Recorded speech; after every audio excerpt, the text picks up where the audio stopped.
Hello, my dear friends and students. I am going to teach you a very beautiful poem of class 10th Bihar board, God Made the Country, which is written by William Cooper. William Cooper was born in 1731 and died in 1800. William Cooper is called a classic poet. The first line of the poem, God made the country and man made the town, is truly sum up of the creation of countryside and evolutions of town. He has told the difference between a village and a town. He wants to show the luxury life of town and a simple life of village. According to his, poet believed that man made town because the town possesses everything artificial, but natural beauty is not there. Creation of God is eternal and present. Such creations are beautiful and sweet. So, poet had described the gift of health and virtue which is given by God. He said that good health and virtue can easily be fetches in villages. Life is sweet. God made the country and man made the town. What wonder then that health and virtue gifts that can alone make sweet the better draught that life hold out to all should must abandon and least be threatened in the fields and groves. कवि ने बड़ी सुंदर line कहा है कि ईश्वर ने गांव बनाया और लोगों ने शहर का निर्माण कर दिया। क्या आश्चर्य है कि इन्होंने हमें गिफ्ट के रूप में वर्च्यू गुण दिए, परंतु लोगों ने अपने स्वार्थ के लिए स्वयं अकेले ही इसके मधुर स्वाद को करवाहट का रूप दे दिया। कहने का मतलब है कि मैंने इसे प्रदूषित कर दिया। धरती यानी भूमि और जंगल जो अब कम होते जा रहे हैं, इसे देखकर थ्रेटन का मतलब होता है भयभीत। हमें डर लग रहा है कि इसे प्रचुर मात्रा में होनी चाहिए, लेकिन आज इसकी कमी होते जा रही है, क्योंकि अगर इस प्रकृति की देन को हम खो देंगे तो प्रदूषण के चारों तरफ से हम घिर जाएंगे और वहाँ सांस लेना भी दिक्कत होगा। The second stanza, possesses ye, therefore ye, who borne about in chariots and ascendant, now no freight but that of idleness, and test no senses, but such an art contrives. Possesses ye still your element, there only can ye shine. कवि ने इस second stanza में बड़ी सुंदर से बताया। यहाँ बार बार Y ई ये का प्रयोग किया गया। ये मतलब तुम। तो कभी कहते हैं कि तुम लोगों को अधिकार है, तुम लोग अपनी सुविधा के अनुसार किसी भी वस्तु को इस्तेमाल कर लेते हो।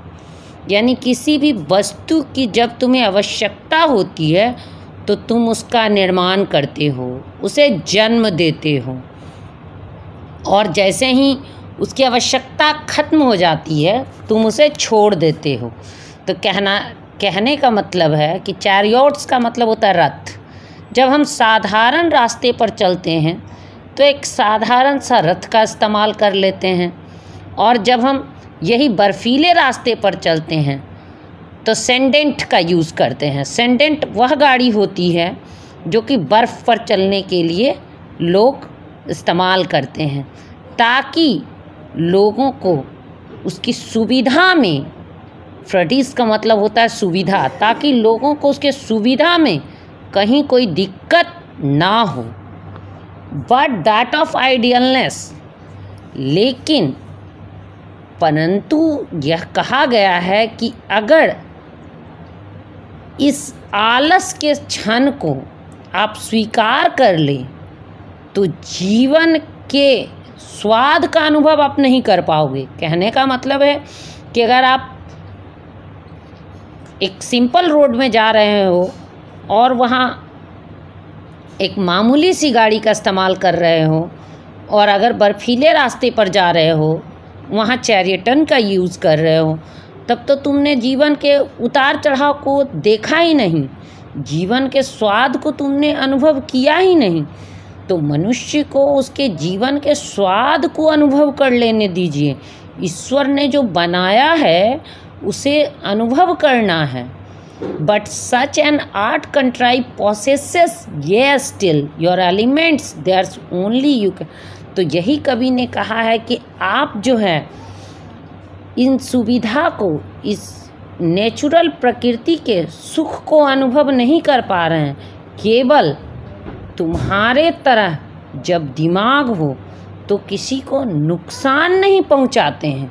कहने का मतलब है कि कभी ये कहते हैं कि there's only minds like yours can do not harm, यानी मनुष्य अपने दिमाग से कभी किसी को हानि नहीं पहुंचाता है। कभी इसमें ग्रामीण परिवेश और शहर के परिवेश की तुलना करते हुए आगे बता रहे हैं, our groves were planted to console at noon the pensive wanderer in their shades, at eve the moonbeam sliding softly in between the sleeping leaves is all the light they wish। कभी कहना चाहते हैं कि हम लोगों ने जो जंगल या एक छोटा सा उद्यान लगाया है, वह क्यों लगाया?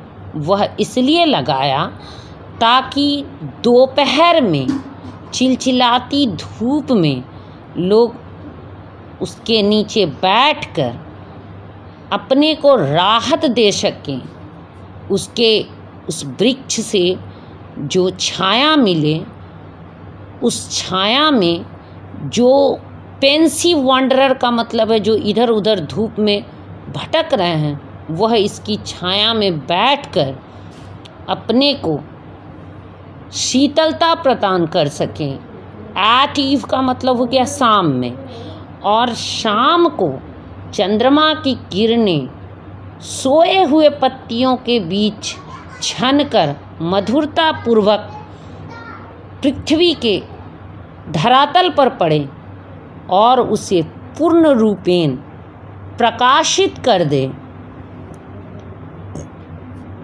Next stanza, birds wambling all the music we can spare the splendor of your lamps, they but eclipses our softer satellite, your songs confined our more harmonious notes, the thrush departs scared and thy offended nightingale is mute।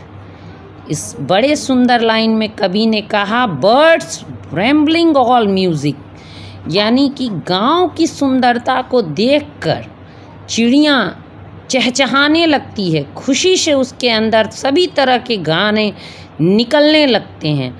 We can sphere, हम लोग इस चीज़ को देख सकते हैं, जान सकते हैं। The splendour of your lamps, यानी कवि ने कहा है कि हमारे गांव में चिड़िया गाती है, गुनगुनाती है, हम लोग बच सकते हैं तुम्हारी चमचमाती लैम्प्स। कहने का मतलब है शहर की चमचमाती, झूठ से कंपेयर किया गया है कि यह जो शहर में जो लाइट्स जो जलते हैं तो उससे हम बहुत खुशी का अनुभव करते हैं, लेकिन वह क्षणिक होता है, एक्लिप्स के जैसा होता है, जो सैटेलाइट से भी सॉफ्टर होता है, जो आंतरिक सुख को नहीं दे पाता। तो तुम्हारे जो गीत हैं, योर सॉन्ग्स कन्फाइंड, तुम्हारे जो गीत हैं वह गीत मनुष्य को, लोगों को एक शांति, एक सुख, एक करुणा प्रदान कर सकती है।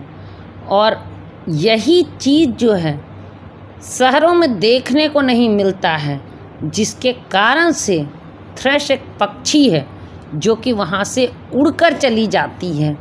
और यह जो पर्यावरण बदलता जा रहा है, इसको देखकर आज नाइटिंगेल भी पूरी तरह से शांत और चुप हो चुकी है, शांति को ग्रहण कर ली है।